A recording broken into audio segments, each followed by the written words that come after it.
इसका मतलब ये है कि वो नहीं जानते। हमारे पूर्वज तो मनु हैं।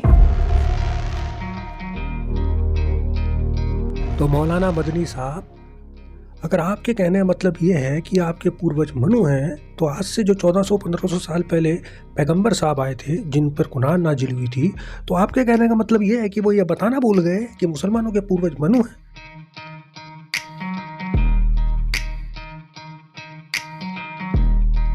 चलिए ठीक है, एक बार मान भी लेते हैं कि वो बताना भूल गए हैं, तो आप 57 मुस्लिम कंट्री को आप बताएंगे कि मुसलमानों के पूर्वज मनु हैं।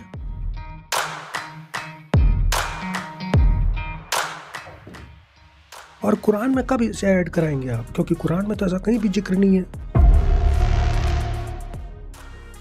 वो सबसे पहले भी पूर्व है। हमारा सर उन्हीं की चौखट के ऊपर रखा हुआ है। वो कहते हैं कि एक ओम की इबादत वो खुद करते थे, हमको कहते हैं हम उसी की इबादत करते हैं, उसके सिवा किसी की इबादत नहीं। ये आपके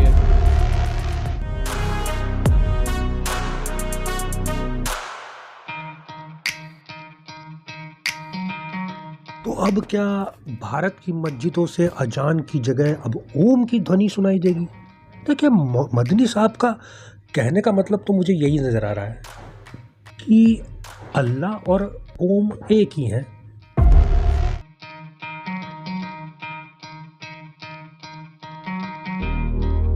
जब जहालत और अज्ञानता अपने चरम पर होती है ना, तब इसी प्रकार के बयान आते हैं।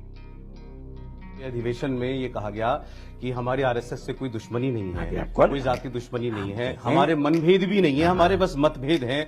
ये भी कहा गया कि हम दोस्ती का हाथ बढ़ाना चाहते हैं, सामने से भी दोस्ती का हाथ मैं तो मिला हूं उनसे 10 मिनट का वक्त। उन्हीं को जाहिल कह दिया? नहीं, मैं उन्हें जाहिल नहीं, मैं तो बार बार मेरी तकरीर जबान को समझ नहीं सके कि मैं क्या कह रहा हूँ, इसलिए कि मैं जो उर्दू बोलता हूँ उस उर्दू के अंदर बहुत से शब्द फारसी के होते हैं, बहुत से शब्द अरबी के होते हैं।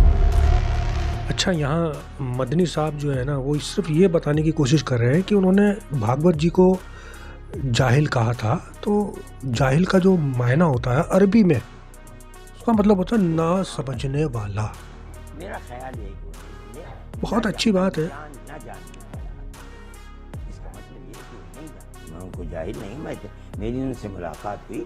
वो शरीफ आदमी हैं, अपने मिजाज के एतबार से अच्छे आदमी हैं, बहुत पढ़े लिखे आदमी हैं, लेकिन वो अगर ये कहते हैं अपने, जब कहानी एक होती है और किरदार अनेक, मैं ऐसा क्यों बोल रहा हूँ?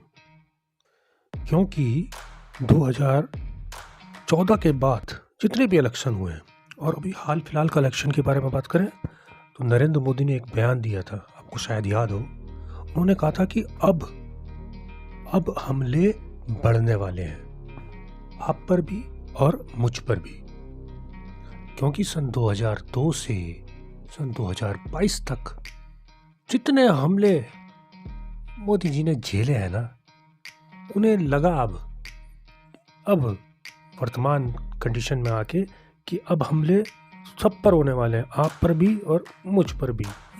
ये वो कह रहे हैं। ये मेरी राय थी और हो सकता है आप इससे सहमत हो या ना भी हो। आपकी जो भी राय हो कमेंट बॉक्स में जरूर देना।